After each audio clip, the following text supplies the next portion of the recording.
Thank you so much, Kavya, and wonderful to have you, Dhirendra, with us. Thank you. जब से लोगों को मालूम Thank पड़ा you है for कि this आप opportunity. जी जब से लोगों को मालूम पड़ा है कि आप आएंगे and came to know that you will be answering mutual fund queries. We've been flooded with a lot of them. Okay तो मेरी आपसे ये गुजारिश रहेगी कि हम जितने ज्यादा क्वेश्चंस ले सकें उतना ज्यादा मजा आएगा. क्या कहते हैं आप? हाँ बिल्कुल. ओके. ओके. हमारा काम ही ज्यादा यूजफुल हो पाएगा. जी जरूर. ठीक है. एक चीज, हालांकि कॉन्सेप्चुअल क्वेश्चंस मैं नहीं पूछूंगा. We will try and offer concrete solutions.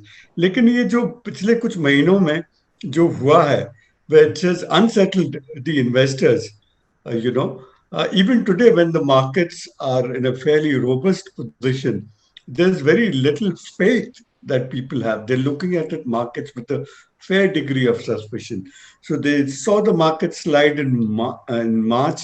The markets have come up, but there's no conviction in the minds of people that this is here to stay. What would you tell them? I would tell them that it is there is nothing new about it. In these 3 decades I have existed, working as at Value Research. It's just that it happens every few years. You never have a conviction which will linger or last for many years. You look at all the all the events. So I would say that you have absolutely no control on what is going on. But you have a control on the time frame that your investment needs. If you don't need the money, why worry? Because if you look at any 5 year, 7 year time frame, you end up yeah, the noise is causing this anxiety. And I think it's very difficult to persuade people not to get anxious when they see this the kind of ups and downs that we have seen. So keep calm and carry on. I think that's the only thing I can say. Oh, fantastic. No, no, no. I think that's a very practical and a very clear piece of advice. Uh, but Dhirendra, a lot of people believe that when there is a high degree of volatility, it's the time to review your portfolio. Is that correct? Would you advise कि जब भी कुछ market में major development होती है, people should go back to their portfolios? उससे कुछ होता नहीं है. Okay. आपको रिव्यू साल में एक बार आपको जरूर रिव्यू करना चाहिए. Or whenever you have this big swing happening in the market, either on the downside or upside, and if you have an asset allocation, many people don't have. But if you have an asset allocation and you have chosen to have 75% equity, 25% debt, just to have the comfort of greater stability. If this asset allocation goes completely out of whack, check that out once in a while, but you don't have to actively review it. Why do it once in a year? Because yeah, one it'll have tax implication, it'll have load implication. All those things will also be taken care of, and leave your investments alone. Okay.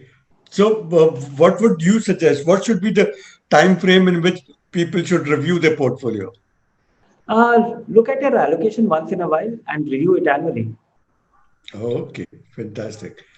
Okay, now there's a question from an investor, and I'm reading it out verbatim. I Mhm. started SIP with a five-star fund.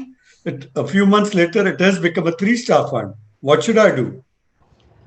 It normally doesn't happen because the whole rating methodology, which is revised every month, in few months' time, it normally doesn't happen with an equity fund. But yes, if Okay, it happens, I don't think much to worry. Rating is just a starting point for you to review. I think our ratings are very useful in ignoring funds where you should be investing. But that's it. I don't think 3 star rating is something which should prompt you to really consider sale. okay, okay. But then, how long should he watch the three-star? What's the fund at the three-star ranking stage? Should he take any action? Let's say a few quarters later, it's still at three-star. I would say, I look at it a little differently. I try and connect it with, the background of the fund manager. There are fund managers who have been, 3 star or 2 star. But if that fund manager has done very well over a long period of time, and everybody goes through a cyclicality of some kind. So no, I will give that fund manager more time. If there is a rookie who has got started and he was lucky and he has suddenly hit the 3 star, I'll be jumping off that in a brief period. Okay. Okay. I have a question. Again, I'm reading it out verbatim. So for me, it is like forced retirement at the age of 53 as I lost my job due to the current situation after many years of my career, actually 3 decades of his career. His portfolio was 75% equity with some hybrid in between, and of which small cap and mid cap is actually 40%, which is heavily impacted. His overall portfolio is down by 23%, and he is out of a job. What would you recommend to him? I would recommend him to, first go and look for a job. If your saving is or investment or your accumulation is not good enough to support the income that you require, that's one. Of course, that's not an investment advice. Then I would say that look at your investments. If you need to really draw your income from these investments, uh, you will need to align it. You will need to not have this heavy, because all these things, the 40% allocation to small cap was done with a time frame, with a longer time frame in mind, and you may not have that time. You might need to withdraw, derive income from this portfolio. Get conservative, build your portfolio with multi caps and a meaningful fixed income allocation. Make sure that somewhere about 60%. I don't know, it requires final calculation, but I would say that allocation of 60% to equity, 40% to debt, and a 6% withdrawal rate will make sure that you don't outlive your savings, your investments in your lifetime. So Oh, work okay. towards that. And your equity allocation should be made up of reasonable diversified multi caps, and few of them. That's good enough. Okay. Now I have another question. I have sold off a plot of land for about 2 crore. I do not want to invest it again in real estate because real estate is not doing well currently. Where can I invest this money for long term capital appreciation?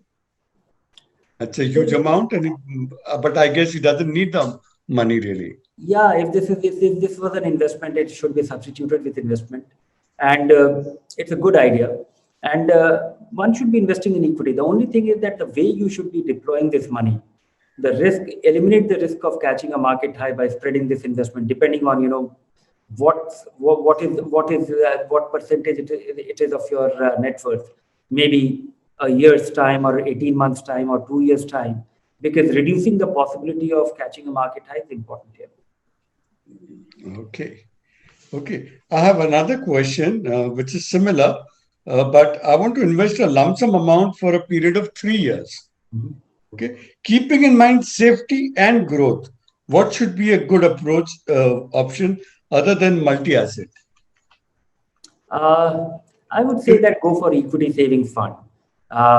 Multi-asset, they're brewing up now, and I don't know how they will shape up. And I don't have great confidence in all the multi-assets or the asset allocators, active asset allocators. But I would say the frozen allocation, a third of money in equity, two-third in fixed income.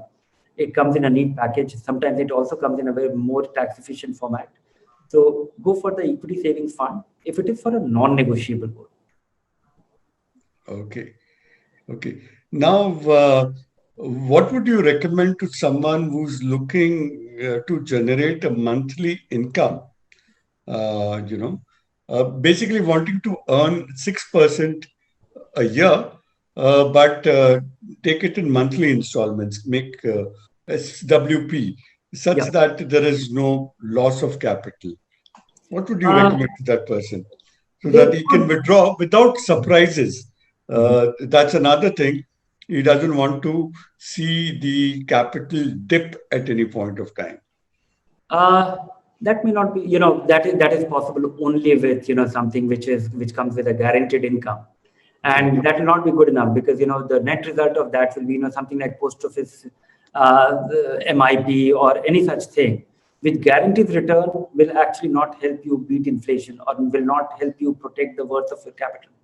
So you will have to take this into your stride, that there will be a stage, there could be times I'm confident that once you are able to cross one market cycle, that shouldn't be a problem. But 6% withdrawal rate without any intermittent erosion of capital, or visible intermittent dip in capital, is something which is not possible. So one will have to look for equity allocations so that you are able to ensure that the worth of your capital is protected over time. Okay. Now, this gentleman has recently retired from PSU, is earning a pension, and the PSU also offers him lifetime medical facility. Okay, he has on retirement got around 1.25 CR, and he wants to invest it basically to pass it on to his children. Uh, he's a moderate risk taker. He has no dependence on this corpus as such. Like I said, he gets he gets a decent pension actually, Yeah. and his medical needs are taken care of. I would say that this should be a equity tilted portfolio, maybe 60-70% equity, remaining in fixed income, simply because he's retired and he would not like to have his net worth or financial net worth being very unstable. So just for the sake of stability, that should be the fixed income allocation. Important is that the equity should not be invested at one go. There's all this this important accumulation, even though he's not dependent on that for income. He would not like to risk himself with catching a market high. So spread it over time, maybe a 3 years time frame, and don't spread it too much. Don't spread it in too many investments. 2, 3, 4 multi caps, that's good enough.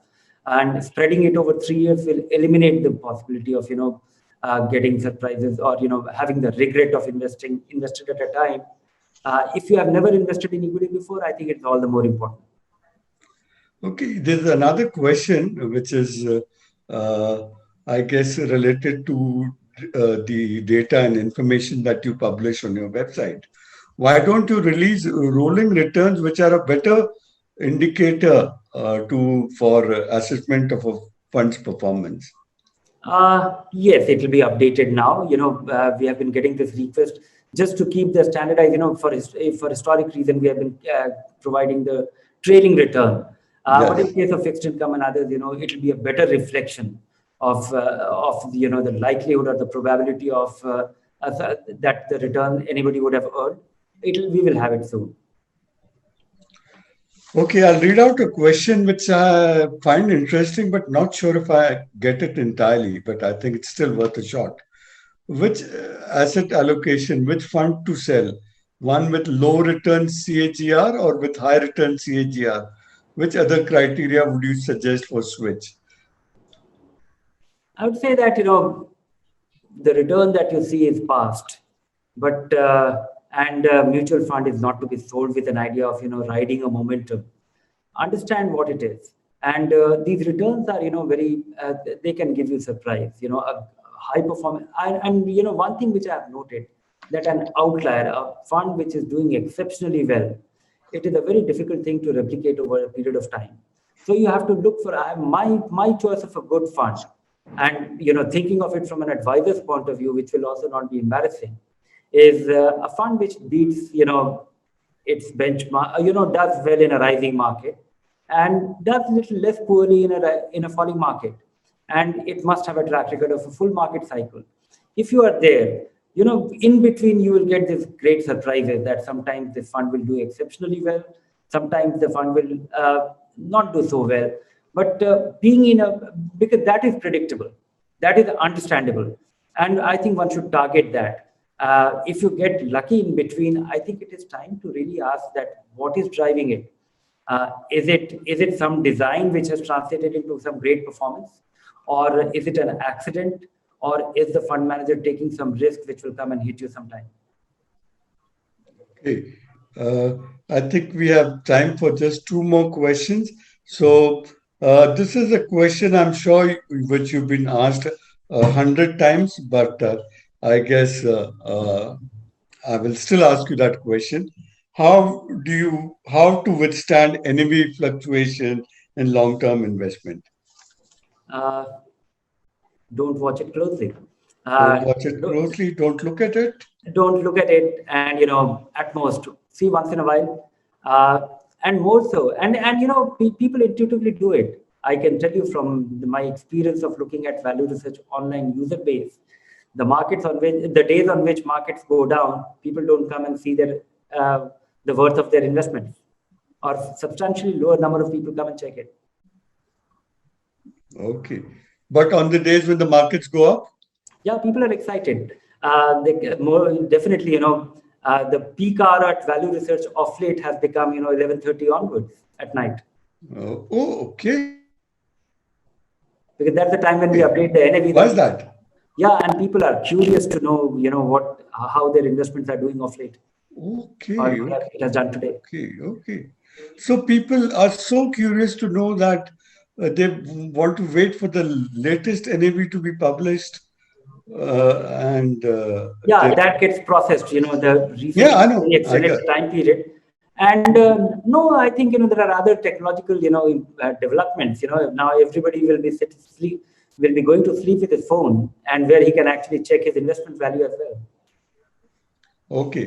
One last question. Whether it is advisable to move from an actively managed large cap fund to a passive fund, because given the fact that outperformance is no longer a given the fact that an actively managed fund charges a quite a Yes, fee. actively managed funds have the odds stacked against them, simply because if an actively managed fund is a large cap fund only I'm referring to, because still the case for a multi cap and a small cap and the mid cap, you don't have passive ways of investing in those segments of the market, but large caps investors have an avenue. And the odd is that the difference in cost, active fund manager has to deliver 1% more to match the index, and because that is a cost difference in their expenses. And after that, the universe is narrow to be able to beat that. And they have, large cap actively managed funds have not been able to demonstrate a very compelling case for themselves against index funds. So if you can't choose those, two, three promising funds and stick with it, it is better to go with the ETF. At least you'll be guaranteed to be an average. Okay, Dhirendra, we have run out of time. Sure. That was very, very interesting to chat with you.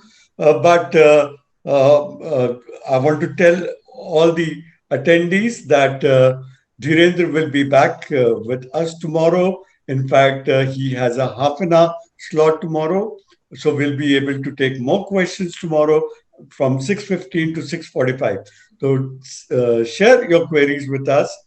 And yeah, with this, the proceedings of the day come to a close. We have had an exciting day. We've had many insights, many ideas. I've enjoyed every bit of it. I hope you did. And I hope to see you back tomorrow at 4:30 p.m. Till then, good night and yeah, take care.